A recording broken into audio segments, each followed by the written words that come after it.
Global વોર્મિંગની અસરને કારણે હવે લોકોમાં પર્યાવરણ જાળવણી અંગે પણ જાગૃતતા આવી રહી છે. લોકો હવે તહેવારોને પણ પર્યાવરણના જતન સાથે જોડીને મનાવી રહ્યા છે. ત્યારે આવનાર હોળી પર્વને લઈ લોકોમાં વૈદિક હોળી દહનનો ક્રેઝ જોવા મળી રહ્યો છે. શહેરમાં હોલિકા દહન માટે લાકડા નહીં પણ ગાયના છાણમાંથી બનતા ગૌકાષ્ઠની માંગ અને બોલબાલા વધી છે. સુરત સહિત સમગ્ર રાજ્યમાં દર વર્ષે હોલિકા દહનની ઉજવણી ધામધૂમથી લોકો કરતા હોય છે, પરંતુ આ વખતે પર્યાવરણલક્ષી અને વૈદિક હોળીની ઉજવણી મોટા પાયે કરવામાં આવશે, કારણ કે આ વર્ષે સુરત પાંજરાપોર દ્વારા 80,000 કિલો ગૌકાષ્ઠ ખાસ મશીન થકી તૈયાર કરવામાં આવી છે. ગૌકાષ્ઠ ગાયના છાણનો સંગ્રહ કરી અદ્યતન મશીનથી વેસ્ટ ઘાસચારાનો ઉપયોગ કરી બનાવવામાં આવે છે. દર વર્ષે જોવા મળે છે કે હોલિકા દહન પર લોકો લાકડાનો ઉપયોગ કરતા હોય છે, જેના કારણે મોટી સંખ્યામાં આ વૃક્ષ નિકંદન પણ કરવામાં આવતું હોય છે. પરંતુ આ વૈદિક હોળીમાં લાકડાની જગ્યાએ ગૌકાષ્ઠનું દહન કરી વૈદિક રીતે હોળીના પર્વની ઉજવણી કરવામાં આવે છે.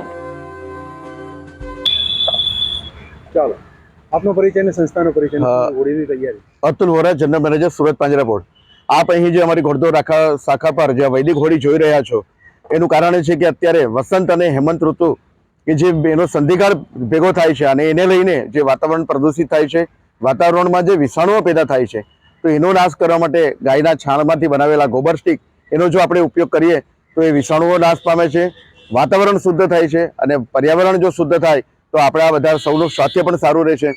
બીજું, અમારી પાસે 11,000 પશુઓ છે 4 શાખાઓમાં, અને એને લઈને અમે જે ગયા વર્ષે લગભગ 60 ટન જેટલી ગોબર સ્ટિક બનાવેલી, પરંતુ ડિમાન્ડ વધવાને કારણે અને લોકોમાં જે જાગૃતિ આવતી જાય છે એને લઈને આ વખતે અમારે 70 ટનથી પણ વધારે બનાવેલી છે. ગાયના છાણમાંથી બનાવેલી સ્ટિક એટલા માટે આપણને સસ્તી પડે કે 25 રૂપિયા કિલો અમે વેચીએ છીએ. એની સામે લાકડાનો ભાવ જોઈએ તો 45 થી 50 રૂપિયા કિલો છે. એટલે એ બાને આપણે જો લાકડાનો ઉપયોગ નહીં કરીએ તો જંગલોની કપાતા બચાવી શકીએ. બીજું, આપણે જેને માતાનો દરજ્જો આપીએ છીએ એવી ગાયોને પણ બચાવવા માટે આપણે એને સંવર્ધન માટે પાંજરાપોળોની પણ આપણે ધ્યાન રાખી શકીએ અને એ બાને પાંજરાપોળોને મદદરૂપ થઈ શકીએ. આ સ્ટિક બનાવવાની કામગીરી અવિરત ચાલુ રહેશે કે કઈ રીતનું? છેલ્લા 6 મહિનાથી સતત આ કામગીરી ચાલુ છે, કારણ કે મેં જેમ કહ્યું એમ આપણે વર્ષો વર્ષ હવે લોકોમાં જેમ જાગૃતિ આવતી જાય છે એમ ડિમાન્ડ કરતા સપ્લાય અમારે જે ઓછો હતો તે વધારવા માટે આ વખતે 70 ટનથી વધારે અમારે પ્રોડક્શન કરેલું છે. બરાબર. આ થઈ હોળીની વાત. બરાબર છે. આ સ્ટિક પડી રહે તો બીજે વેપારી કે એવું કઈ ખરીદવા માટે થાય છે? આપે ખરેખર ખૂબ સારો સવાલ કર્યો. અત્યારે આપણે ત્યાં એક સંસ્થા છે, જે એક મિલ છે કે જેને માટે લાકડાની અવેજીમાં છેલ્લા 1.5 વર્ષથી એ લોકો ગાયના છાણમાંથી બનાવેલા ગોબર સ્ટિકનો જ ઉપયોગ કરે છે. ઓકે.